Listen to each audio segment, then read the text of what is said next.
السلام علیکم ورحمۃ اللہ وبرکاتہ۔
نعم الحمد للہ انا بخیر وکیف انت؟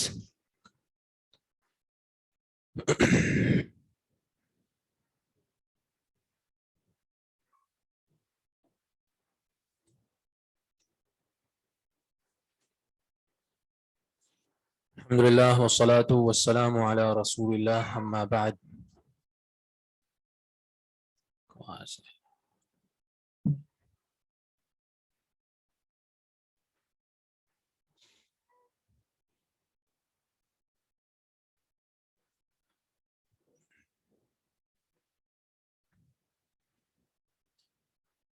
آخری بات جو ہم نے پڑھی تھی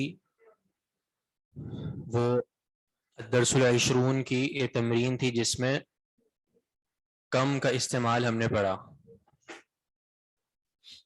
اور اس کا خلاصہ یہ ہے کہ کم جو استفہامیہ ہے وہ اپنے ماں بعد جو اسم آتا ہے اس کو نصب بھی دیتا ہے تمیز کی بنیاد پر، یا پھر اس کو جر دے دیں مضاف الیہ کی بنیاد پر۔ آواز سلو آ رہی ہے میری آپ لوگوں کو آن لائن؟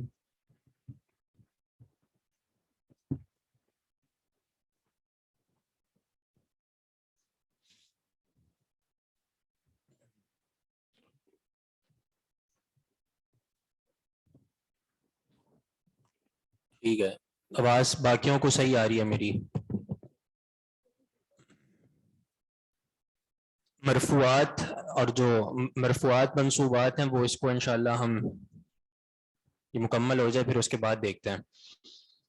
اگلی تمرین ہے سن الکلمات التي تحتها خط۔ کیا مطلب ہے اس کا؟ ہو گیا؟ جی ہو گیا، ٹھیک ہے۔ یہ بھی ہو گیا اجعل کل من الکلمات الآتیہ فی جملہ، ٹھیک ہے۔ اس کے بعد تأمل الامثلة الآتیہ لأحدہما والآخر۔ کیا مطلب؟ ان مثالوں پر غور کریں، اور ان مثالوں میں جو ترکیز ہے وہ ہے احدہما والآخر، ان دو الفاظ پر۔ اور یہ دو الفاظ کہاں استعمال ہوتے ہیں؟ جب آپ کسی دو چیزوں کے بارے میں یا دو ذاتوں کے بارے میں بتا رہے ہوں کہ ان میں سے ایک اس طرح ہے اور دوسری اس طرح ہے، تو اس کے لیے استعمال ہوتا ہے پہلے احدہما، جس کا مطلب ہوتا ہے کہ ان دونوں میں سے پہلا، والآخر اور دوسرا۔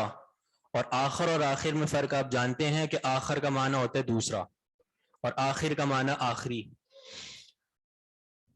پہلی مثال ہے جی کون پڑھے گا؟ ترجمہ بھی کرنا ہے اس کا، پڑھیں آپ۔ لی اخوانی احدہما طبیب والآخر مہندس. احدہما دال پہ رفع. احدہما طبیب والآخر مہندس. میرے دو بھائی ہیں، ان میں سے ایک ڈاکٹر ہے اور دوسرا انجینئر ہے.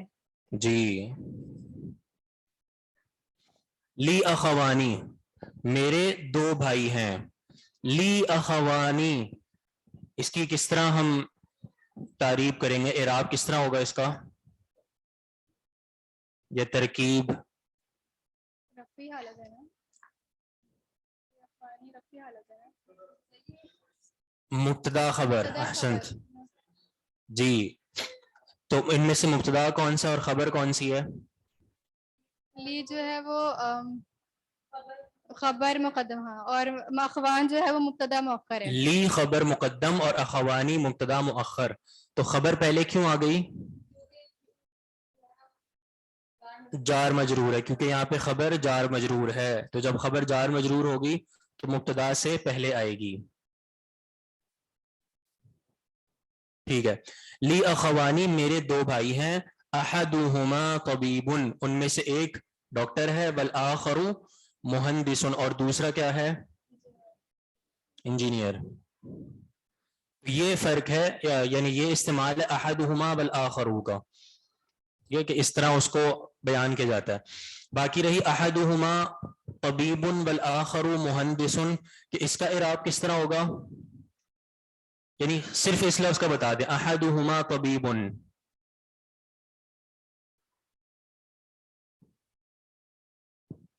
سر یہ بھی مبتدا خبر، سر یہ بھی مبتدا خبر ہے.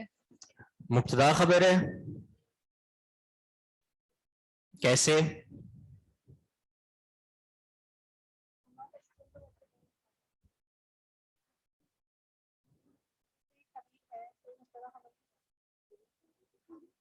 مانا کرے نا.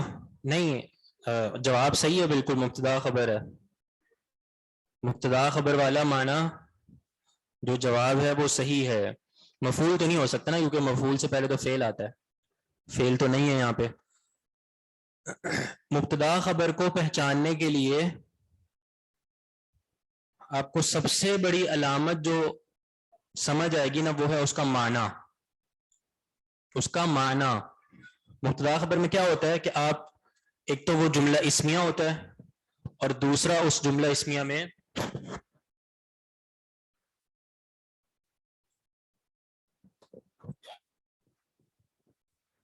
جی جملہ اسمیہ ہوتا ہے. اور جملہ اسمیہ اس طرح ہوتا ہے کہ آپ کسی چیز کے بارے میں خبر دے رہے ہوتے ہیں. ٹھیک ہے. جیسے احدہما طبیب، اس میں آپ خبر دے رہے ہیں نا کہ ان میں سے ایک ڈاکٹر ہے. اور مبتدا خبر میں جملہ بھی پورا ہوتا ہے، جملہ پورا ہو جاتا ہے، یعنی خبر مکمل دے دی جاتی ہے.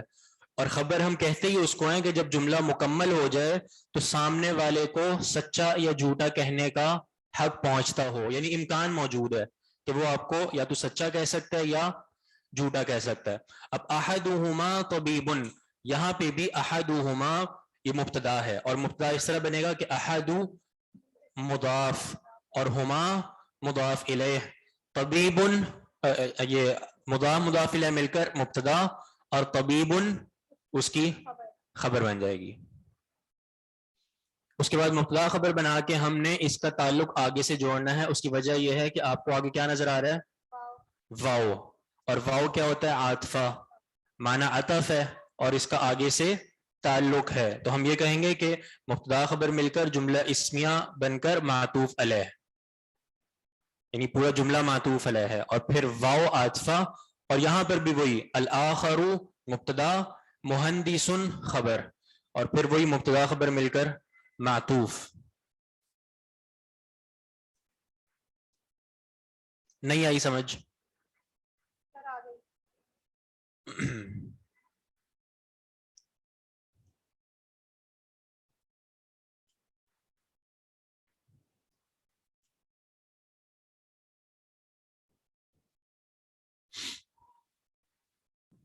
جی اگلے کا کون کرے گا؟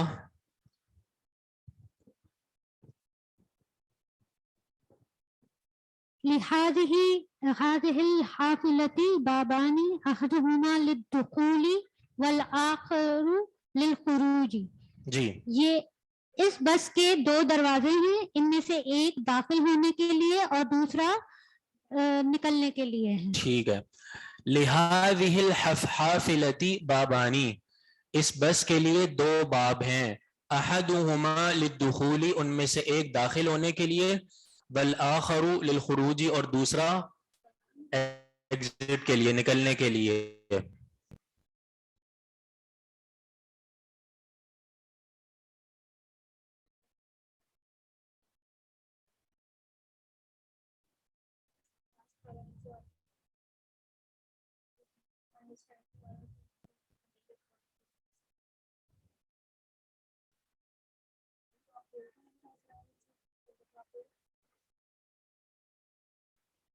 کہتے ہیں کہ اگر ایک دو کو سمجھ آیا تو اس کا مطلب یہ نہیں ہوتا کہ تمام اسٹوڈنٹس کو سمجھ آ گیا ہے. تو ہمارے پوچھنے کا مقصد یہ ہوتا ہے کہ جس کو سمجھ نہیں آیا وہ کہہ دے سمجھ نہیں آیا. اگر ایک نے بھی کہا کہ سمجھ نہیں آیا تو ہم ریپیٹ کریں گے. ہمارا مقصد یہ ہوتا ہے سمجھ نہیں آیا. اور پھر یہاں پہ یہ بات ہے کہ آپ کو یعنی جو بات سمجھ نہیں آئی آپ اس کا بھی پوچھیں کہ کون سی بات نہیں سمجھ آئی، کیونکہ ہم نے تو بہت ساری باتیں کی ہیں.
جی آواز آ رہی ہے آپ کو؟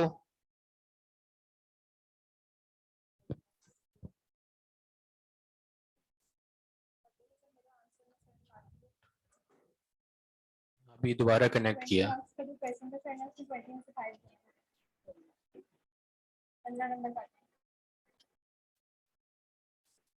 بند ہو گیا تھا انٹرنیٹ.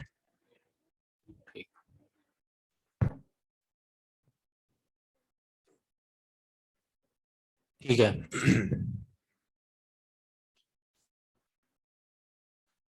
لا الہ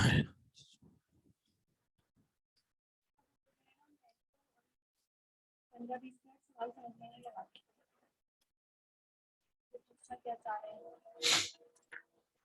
جی لی اخوانی کے بارے میں ہم نے بتایا کہ مبتدا خبر ہے اور لی خبر مقدم ہے، اخوانی مبتدا مؤخر ہے.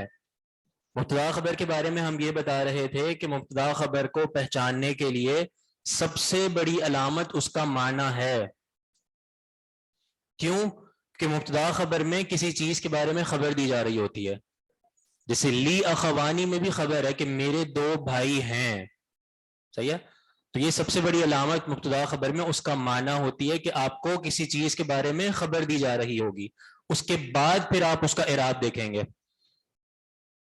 تو اعراب دیکھیں آپ، یہاں پہ اب یہ جملہ اسمیہ ہے، ٹھیک ہے، جملہ اسمیہ ہے یہاں پر بھی اور اس سے آگے بھی. یہاں پہ جملہ اسمیہ اس طرح ہے کیونکہ اصل میں اخوانی پہلے ہے، کیونکہ وہ مبتدا ہے. اخوانی مبتدا ہے نا، بھلے مبتدا مؤخر ہے لیکن مبتدا کا مطلب یہ ہے کہ اس سے جملے کا آغاز ہو. تو معنی مبتدا اس کا اسم ہے، اور جس سے ابتدا ہو رہی ہے جملے کی وہ اسم ہے، تو معنی جملہ اسمیہ ہے. اسی طرح آگے بھی احدہما طبیب، احدہما مبتدا ہے اور طبیب خبر ہے. مبتدا خبر اور صفت موصوف میں کیا فرق ہے؟ یہ ایک سوال ہے، اچھا سوال ہے یہ بھی. اس میں بس اوقات شروعات میں بہت زیادہ تشابہ ہوتا ہے. یہ میں آپ کو بتاتا ہوں کہ مبتدا خبر اور موصوف صفت میں فرق کس طرح کرتے ہیں.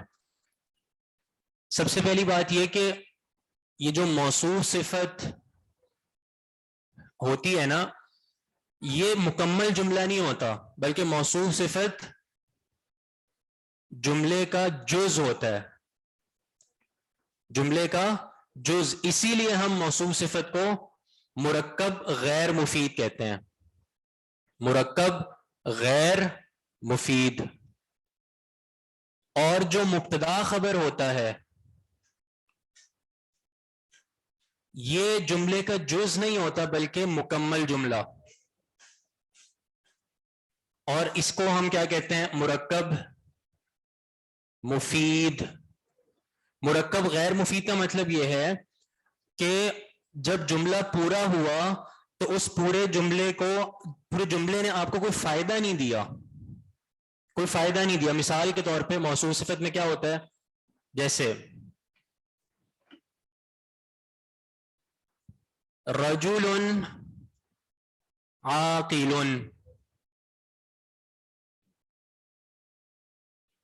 یہ موصوف صفت ہے، یہ موصوف صفت کی مثال ہے. کیا مطلب ہے اس کا؟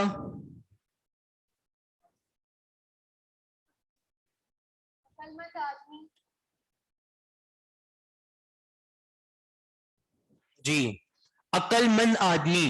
اب عقل مند آدمی پر جملہ پورا ہو گیا؟ نہیں ہوا نا. عقل مند آدمی کے بارے میں آپ کیا بتانا چاہ رہے ہیں؟ وہ جملہ نہیں پورا ہوا. اگر صبح سے لے کے شام تک کوئی بندہ یہ کہتا ہے رجل عاقل، رجل عاقل، عقل مند آدمی، تو اس وقت تک آپ کا جملہ پورا نہیں ہوگا جب تک آپ رجل عاقل کے بارے میں کوئی خبر نہیں دیں گے. جیسے آپ یہ کہتے ہیں رجل عاقل قائم، وہ جو رجل عاقل ہے وہ کھڑا ہوا ہے، ٹھیک ہے. یا آپ کوئی بھی جملہ کہہ دیں رجل عاقل ذاہب، ٹھیک ہے، قاعد، یا رجل عاقل مات، مر گیا. تب تک آپ کا جملہ پورا نہیں ہوگا جب تک آپ اس کے بارے میں کوئی خبر نہیں دیں گے. یہ موصوف صفت ہوتا ہے کہ اس میں جملہ پورا نہیں ہوتا. مبتدا خبر میں جملہ پورا ہوتا ہے. اب اسی کو آپ مبتدا خبر بنا سکتے ہیں, اسی کو اس طرح بنا سکتے ہیں کیونکہ موصوف صفت تو جملے کا جز ہوتا ہے, وہ جملہ پورا نہیں ہوتا اس میں.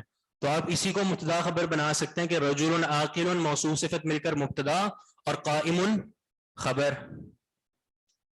یہ فرق ہے مبتدا خبر میں اور موصوف صفت میں کہ موصوف صفت پہ جملہ پورا نہیں ہوتا, مبتدا خبر میں جملہ پورا ہو جاتا ہے. اور فرق کیا ہو سکتا ہے؟ مثال کے طور پر یہ بھی فرق ہو سکتا ہے کہ مبتدا خبر میں مبتدا معرفہ ہوتا ہے اور خبر نکرہ ہوتی ہے, جبکہ موصوف صفت میں یا تو دونوں ہی معرفہ ہوں گے یا دونوں ہی نکرہ ہوں گے.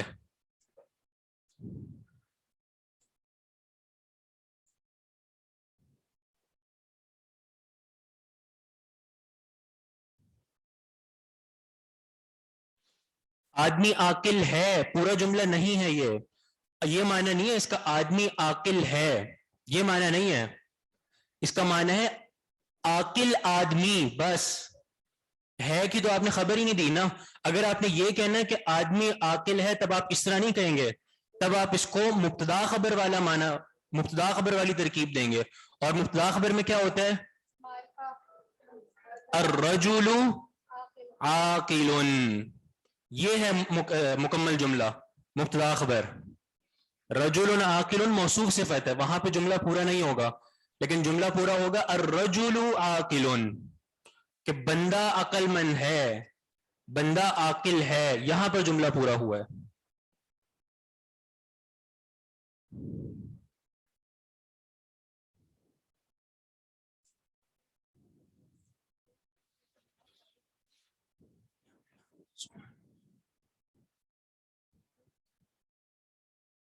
مبتدا کے لیے ضروری ہے کہ معرفہ ہو. جی سب سے پہلی بات تو ہے کہ ضروری ہے کہ معرفہ ہو, لیکن اگر معرفہ نہ ہو کچھ اور ہو تو اس کے لیے کچھ صورتیں ہیں, کچھ شرائط ہیں. مثال کے طور پہ اگر نکرہ ہے تو نکرہ ایسا ہو جو موصوف صفت ہو, نکرہ موصوفہ اس کو کہتے ہیں. جیسے یہاں پہ دیکھیں رجل عاقل کو ہم نے مبتدا بنائے لیکن نکرہ ہے, لیکن نکرہ عام نکرہ نہیں ہے بلکہ وہ نکرہ جو موصوفہ ہے, یعنی اس کی موصوف صفت آ رہی ہے.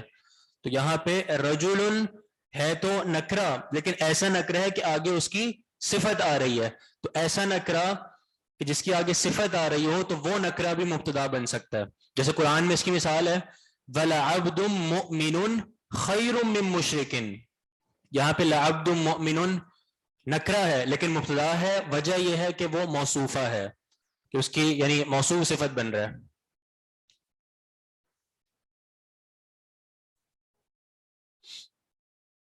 ان دونوں کی پہچان کے پوائنٹس دہرا دیں. دونوں کی پہچان کے پوائنٹس یہ ہیں کہ مبتدا خبر مکمل جملہ ہوتا ہے, موصوف صفت مکمل جملہ نہیں ہوتا. دیگر الفاظ میں ہم یہ بھی کہہ سکتے ہیں کہ مبتدا خبر مرکب مفید ہے, فائدہ مند جملہ, جبکہ موصوف صفت فائدہ مند جملہ نہیں ہے, وہاں پہ جملہ مکمل نہیں ہوتا. پہلا فرق ہو گیا. دوسرا فرق یہ کہ مبتدا خبر میں ایک جز معرفہ ہوتا ہے اور ایک جز نکرہ ہوتا ہے, یعنی مبتدا معرفہ ہوتا ہے اور خبر نکرہ ہوتی ہے. لیکن موصوف صفت میں دونوں میں مطابقت ضروری ہے, یا تو دونوں ہی معرفہ ہوں گے یا دونوں ہی نکرہ ہوں گے. یہ بنیادی طور پہ ان دونوں کے فرق ہیں.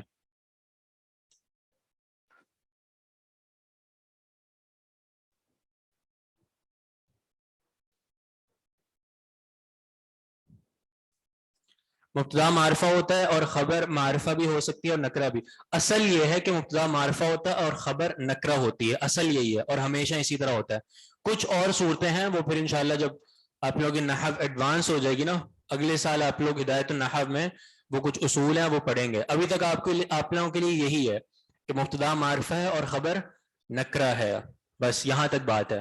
اصل یہی ہے. اور کچھ اور صورتیں بھی ہیں اس کی, ان میں سے ایک صورت میں نے ابھی آپ کو بتائی ہے, اور بھی اس کی کافی ساری تفصیل ہے, وہ انشاءاللہ پھر اگلے سال آپ لوگ پڑھیں گے.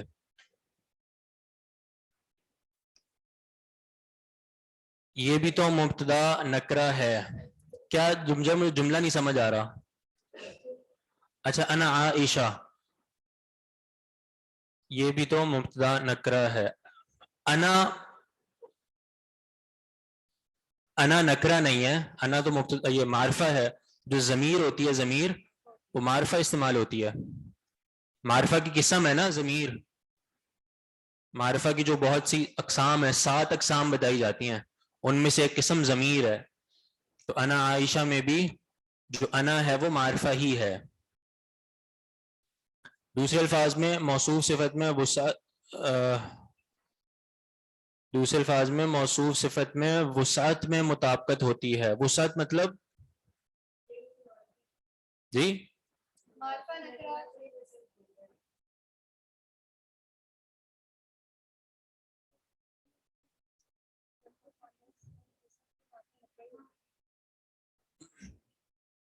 معرفہ نکرہ میں مطابقت. ہاں معرفہ نکرہ یا تو معرفہ اگر ہے, موصوف اگر معرفہ ہے تو خبر بھی یہ صفت بھی معرفہ ہوگی, اور اگر موصوف نکرہ ہے تو خبر بھی نکرہ ہوگی. لیکن مبتدا خبر میں ایسا نہیں ہوتا.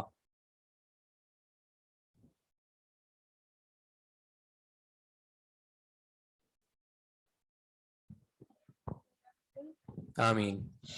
تو بات سمجھ آ گئی آپ کو؟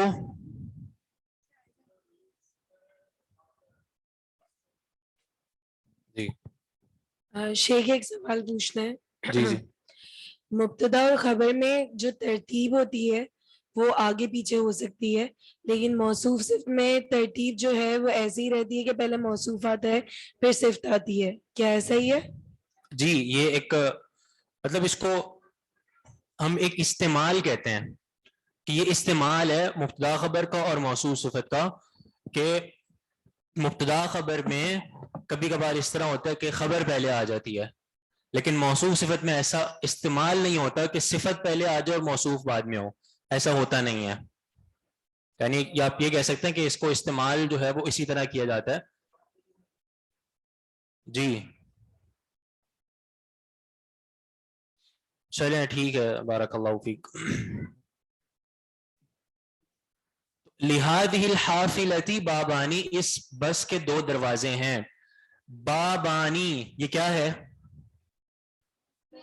تسنیہ ہے. تسنیہ کی کون سی حالت ہے یہاں پہ؟ رفی ہے, نصبی ہے یا جری ہے؟ رفی حالت ہے. رفی حالت کیوں ہے؟ کیونکہ یہ خبر ہے.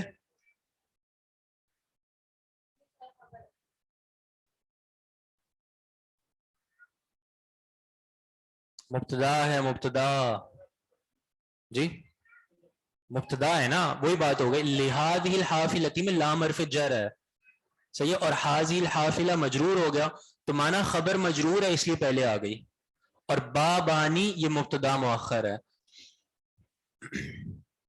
اسی لیے یہاں پہ تسنیہ اپنی رفع حالت میں ہے کیونکہ یہ مبتدا ہے اور مبتدا مرفوع ہوتا ہے.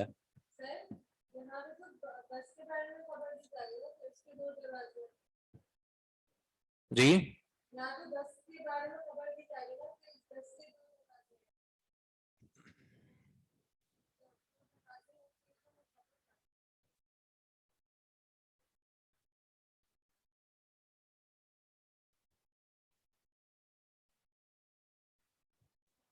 یعنی سوال یہ ہو رہا ہے کہ لہذه الحافلہ میں جو خبر دی جا رہی ہے وہ بس کے بارے میں دی جا رہی ہے کہ اس کے 2 دروازے ہیں, ایسے ہی ہے یہ سوال ہے.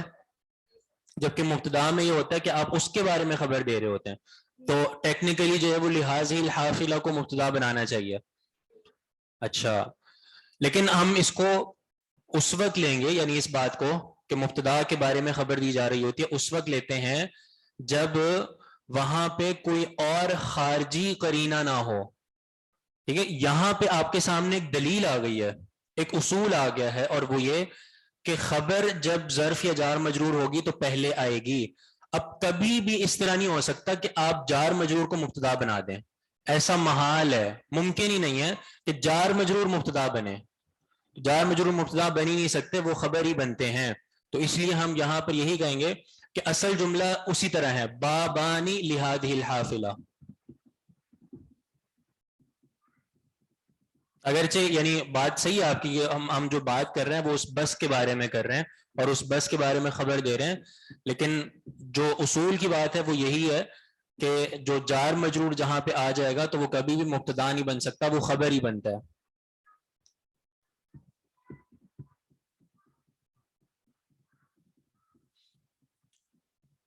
ٹھیک ہے, احدہما للدخولی, احدہما بھی مبتدا ہو گیا مضاف مضاف الیہ مل کر, اور للدخولی یہ جار مجرور مل کر پہلے متعلق ہوں گے, اور جس کے یہ متعلق ہوں گے وہ اپنے متعلق سے مل کر خبر ہوگا.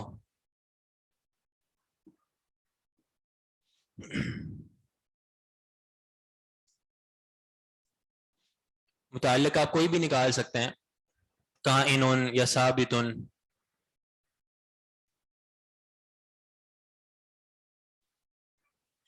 جی آگے ترجمہ آپ کریں, آپ کریں سعید صاحب.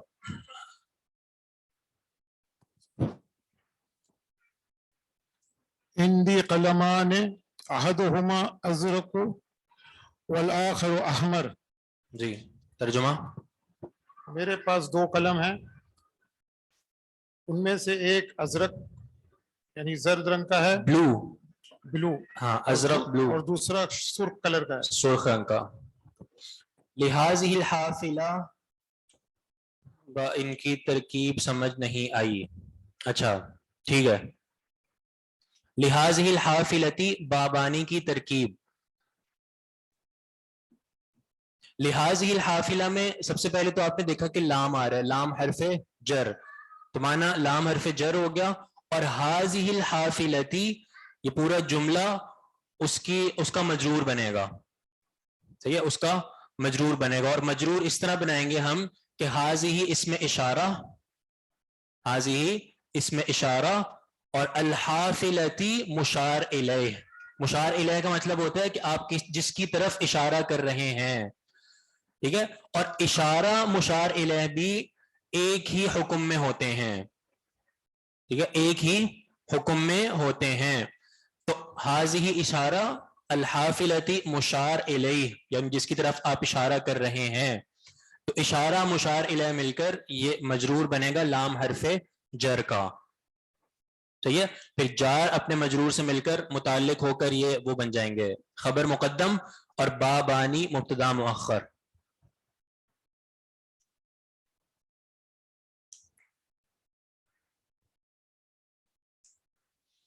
القلمانی عندی اگر ایسے لکھیں ٹھیک ہے, اس طرح بھی لکھ سکتے ہیں, یعنی القلمانی کو ہم نے جب معرفہ بنا دیا تو اب اس کا مبتدا آنا درست ہوگا.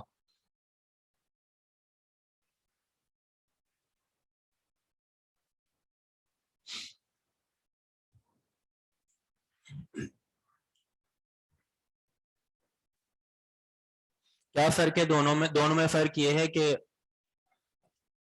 اگر القلمان آپ نے الف لام کے ساتھ استعمال کر دیا تو آپ نے اس کو خاص کر دیا, یعنی آپ نے اس کو معرفہ بنا دیا, اور آپ کے ذہن میں وہ بات موجود ہے کہ ان دو کلموں سے مراد کون سے ہیں.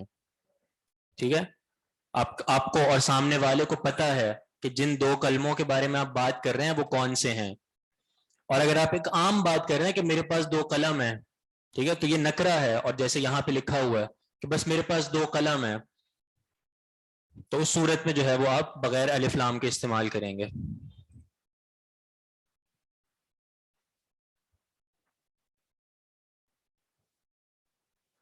حافلتی مجرور کیوں ہے؟ جی کون بتائے گا؟ الحافلتی مجرور کیوں ہے؟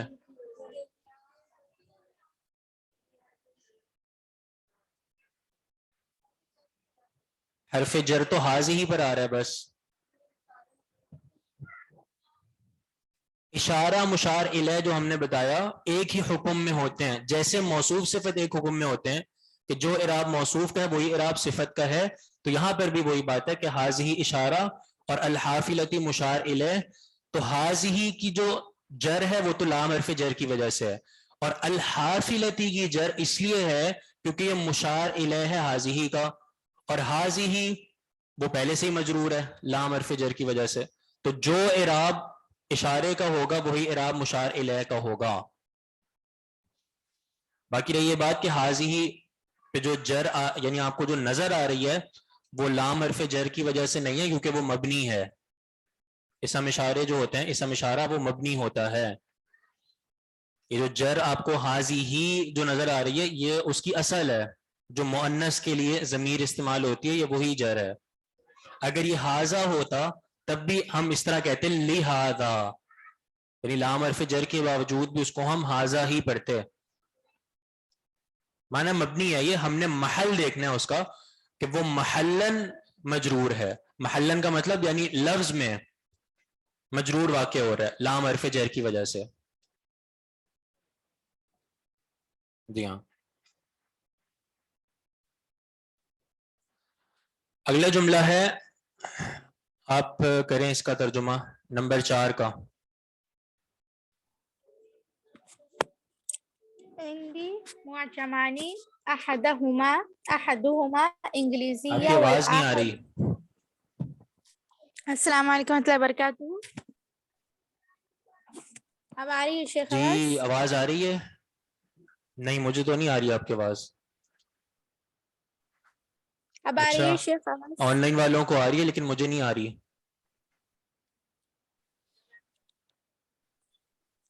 پھر یہ کوئی مسئلہ ہوا ہوگا. جی پڑھ لیں آپ. عندي معجمان احدهما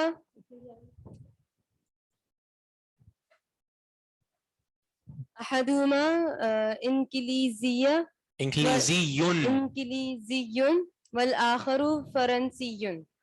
میرے پاس 2 ڈکشنری ہیں، ایک انگلش کی اور دوسری فرانسیسی فرینچ. ٹھیک ہے. عندی معجمانی، میرے پاس 2 ڈکشنریز ہیں. احدہما انگلیزی، ان میں سے ایک انگریزی ہے، والآخر فرنسی، اور دوسری فرنسی فرینچ ہے، فرانسیسی. جی ہاں. عندی معجمانی، یہاں پر بھی وہی بات ہے، معجمانی تثنیہ ہے، اپنی رفع میں ہے کیونکہ مبتدا بن رہا ہے. اور احدہما انگلیزی، یہ بھی مبتدا خبر ہے. اور انکلیزی، یہ جو آخر میں آپ یا دیکھ رہے ہیں، انکلیزی میں جو یا آ رہی ہے، اس یا کو کیا کہتے ہیں؟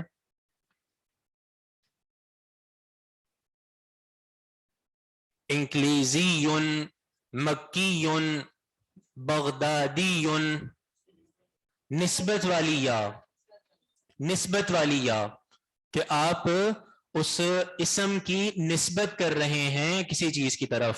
اب انکلیزیون میں جو یا ہے وہ نسبت کر رہی ہے اس کی زبان کی طرف کہ وہ انگلش میں ہے، انگریزی زبان میں ہے.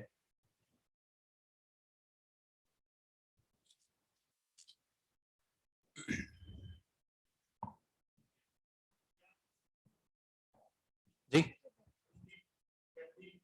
جی ہاں. اندی والی جو یا ہے وہ متکلم کی ہے، میرے پاس.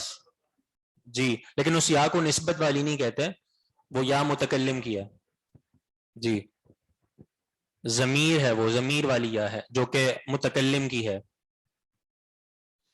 نسائی جیسے، جی ہاں نسائی میں بھی جو یا ہے وہ نسبت والی ہے، وہ امام نسائی کے جو قبیلہ ہے، جو ان کی علاقہ ہے نسا، اس کی طرف نسبت ہے. نمبر 5 لنا بیتانی احدہما فی المدینہ والآخر فی القریہ. جی کیا ترجمہ ہے؟ میرے 2 گھر ہیں، ان میں سے ایک ہمارے 2 گھر ہیں.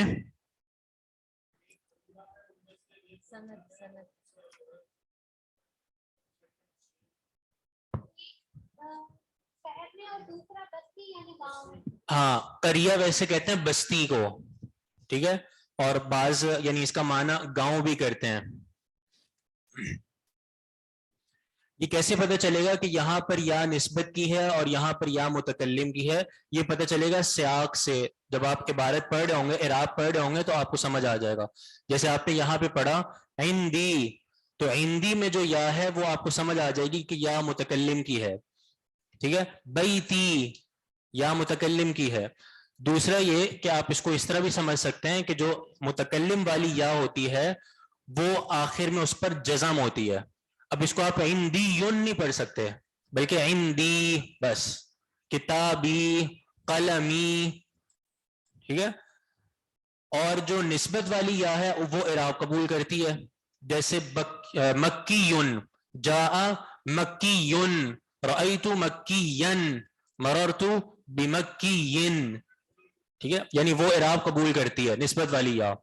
باقی جو سب سے بڑا فرق ہے وہ آپ کو استعمال سے اور سیاق و سباق سے معلوم ہو جائے گا. لنا بیتانی, ہمارے دو گھر ہیں, احدہما فی المدینتی, ان میں سے ایک شہر میں ہے, والآخر فی القریتی, اور دوسرا دیہات میں ہے, بستی میں ہے. یہاں پر بھی وہی بات ہے, احدہما مبتدا ہے, فی المدینتی جار مجرور مل کر یہ متعلق ہوں گے کائنن کے یا ثابتن کے, اور پھر وہ ثابتن اور یا کائنن اپنے متعلق یعنی فی المدینتی سے مل کر خبر بن جائے گا احدہما کی. جی آگے کون پڑھے گا؟ ایک منٹ آن لائن والا چیک کرتے ہیں ایک اور دفعہ. سر میں پڑھ لوں یا پڑھا رہے ہیں؟ نہیں آ رہی آواز, قدر اللہ. جی جلدی سے پڑھ لیں آگے. اشتریت قمیصین احدہما لی والآخر لأخی الصغیر. اشتریت قمیصین, جی ترجمہ. میں نے خریدی دو قمیصیں, اس میں سے ایک میرے لیے ہے اور دوسری میرے چھوٹے بھائی کے لیے ہے. جی اشتریت قمیصین, میں نے دو قمیصیں خریدی, احدہما لی, ان میں سے ایک میرے لیے ہے, والآخر لأخی الصغیر, اور دوسری میرے چھوٹے بھائی کے لیے ہے. ٹھیک ہے, اشتریت یہ کیا ہے؟ فعل, فاعل اس میں موجود ہے. یہ جو تو آپ ضمیر دیکھ رہے ہیں یہ متکلم کی, تو معنی فاعل موجود ہے. اور قمیصینی یہ کیا بن رہا ہے؟ یہ مفعول بن رہا ہے, اسی لیے تثنیہ اپنی کون سی حالت میں یہاں پر؟ نسبی حالت میں ہے, کیونکہ مفعول بن رہا ہے. تو قمیصینی مفعول ہو گیا. ٹھیک ہے, احدہما لی, ان میں سے ایک یعنی ان قمیصوں میں سے ایک, لی میرے لیے ہے, والآخر اور دوسری, لأخی الصغیر میرے چھوٹے بھائی کے لیے ہے. ٹھیک ہے, والآخر مبتدا ہوگا, اور لأخی یہ کیا بنے گا؟ مضاف.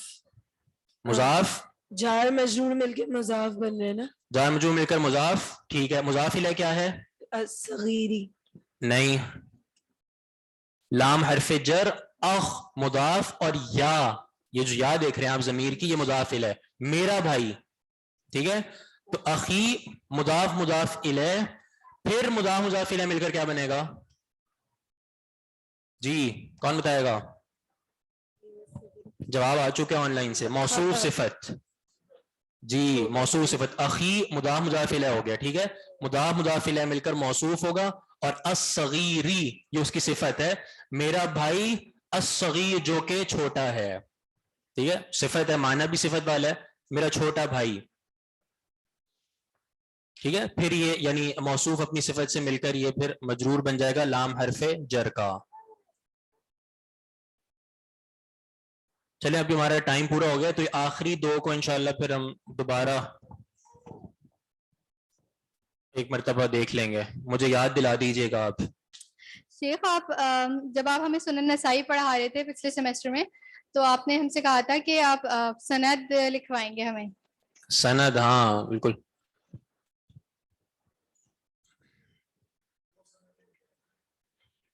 تو سند ملی آپ کو؟ چلیں انشاءاللہ اس کا بھی کوئی کرتے ہیں, بناتے ہیں کوئی پلان.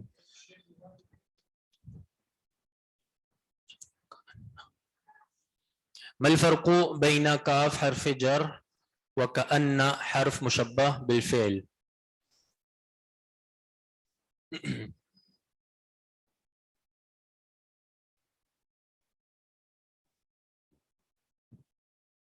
اس میں بھی فرق ہے, وہ انشاءاللہ پھر آپ اگلی کلاس میں پوچھ لیجئے گا, کیونکہ اب ٹائم اوپر ہو گیا, تو پھر انشاءاللہ ہم اس کا جواب دیں گے آپ کو. کاف تشبیہ والا اور کأن. سبحانک اللہم و بحمدک.